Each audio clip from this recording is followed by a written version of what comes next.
Hello, welcome to Story Time with Baal'Yeet. Truly a delicious morsel of violence and terrifying other things. So, without further ado, let's begin, shall we? There once was a miller who was very poor, but he had a beautiful daughter. Now it once happened that he had occasion to speak with the king, and in order to give himself an air of importance, he said, "I have a daughter who can spin gold out of straw." The king said to the miller, "That is an art which I am much interested. If your daughter is skillful as you say she is, bring her to my castle tomorrow, and I will put her to the test. Because, you know, medieval times, women not having rights, those things." Accordingly, when the girl was brought to the castle, the king conducted her to the chamber, which was quite full of straw, gave her a spinning wheel and a reel, and said, "Now set to work, and if between tonight and tomorrow at dawn, you have not spun straw to gold, you must die. Because if your father lied to me, you gotta die. That's just how it works. Medieval, I'm the king. Don't lie to the king, Don't lie." Thereupon he carefully locked the door of the chamber, and she remained alone. There sat the unfortunate miller's daughter, and for a life of her did not know what to do. She had not the least idea how to spin straw into gold, and she became more and more distressed until at last she began to weep. Then all at once the door swang open, and in stepped a little man who said, "Good evening, Mistress Miller. What are you weeping for?" "Alas," answered the maiden, "I've got to spin gold out of straw, and I don't know how to do it." Then the little man said, "What will you give me if I spin for you?" "My necklace," she said.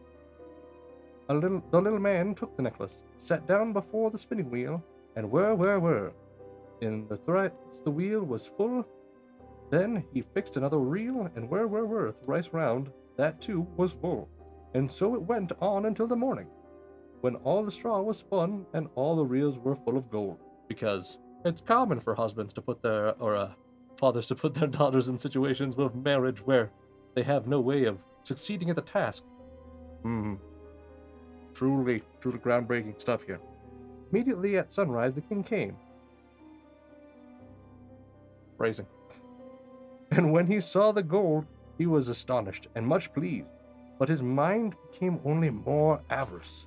So he had the miller's daughter taken to another chamber full of straw, larger than the former one, and he ordered her to spin it also one night, if she valued her life. Yes, you already did one room, but now you must do another one, or still die.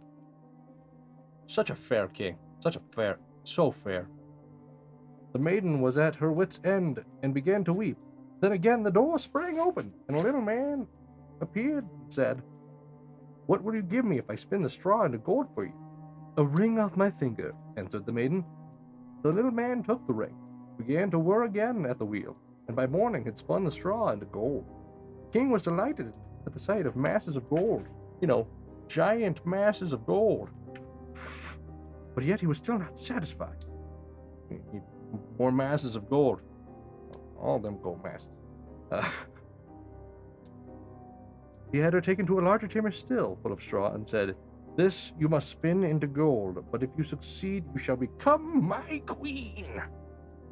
Even if she was only a miller's daughter, thought he, "I shan't find a richer woman in the whole world." He never asking why he was still a miller's daughter if she could spin gold out of straw. She didn't, little thing. When the girl was alone, the little man came again, and for the third time, "What will you give me if I spin the straw this time?" "I have nothing more to give," answered the girl. "Well, promise me your first child if you become queen."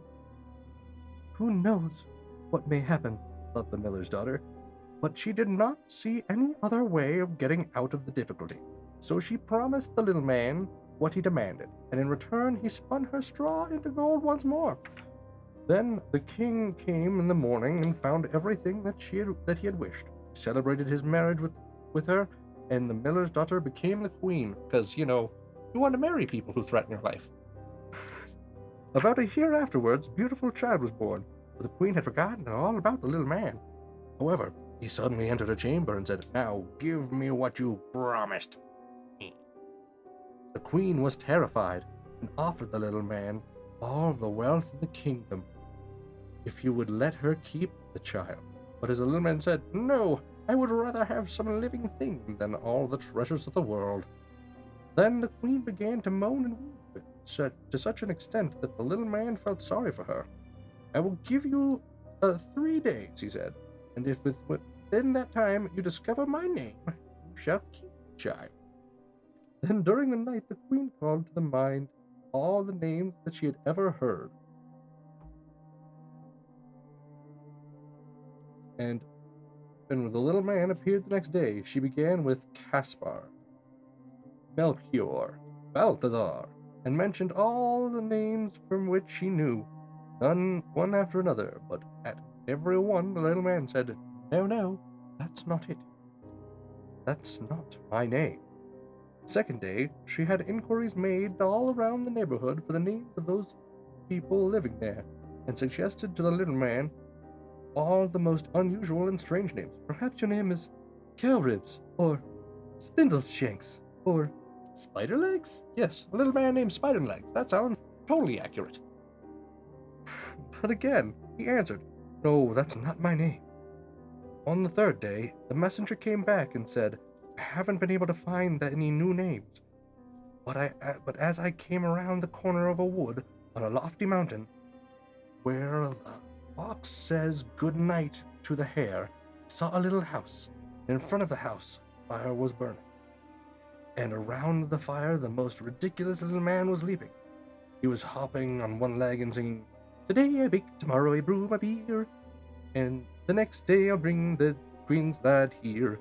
Ah, lucky 'tis that not the soul doth know that Rumpelstiltskin is my name, ho, ho.'"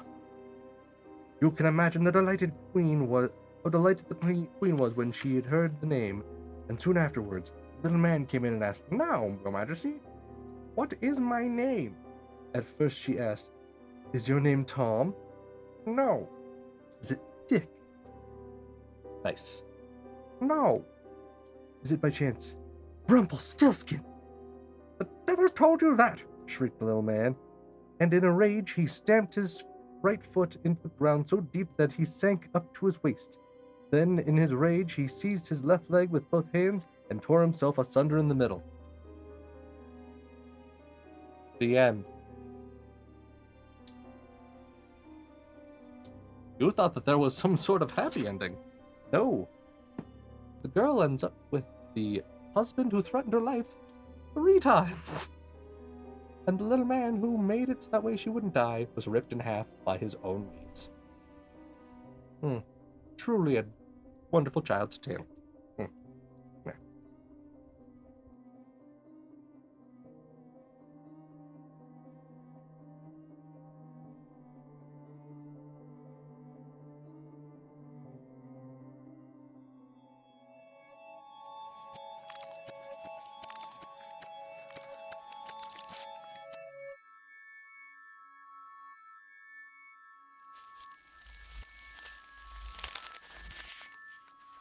Hi, Bale without a helmet on here. Just wanted to stop and say thank you for watching, and if you like what you saw, I'd really appreciate a like and a subscribey thingy. And if you really enjoyed it, I'll be doing a reading of The 12 Brothers from the same book, which, so if you want to see that, come by twitch.tv/Bale_Eat.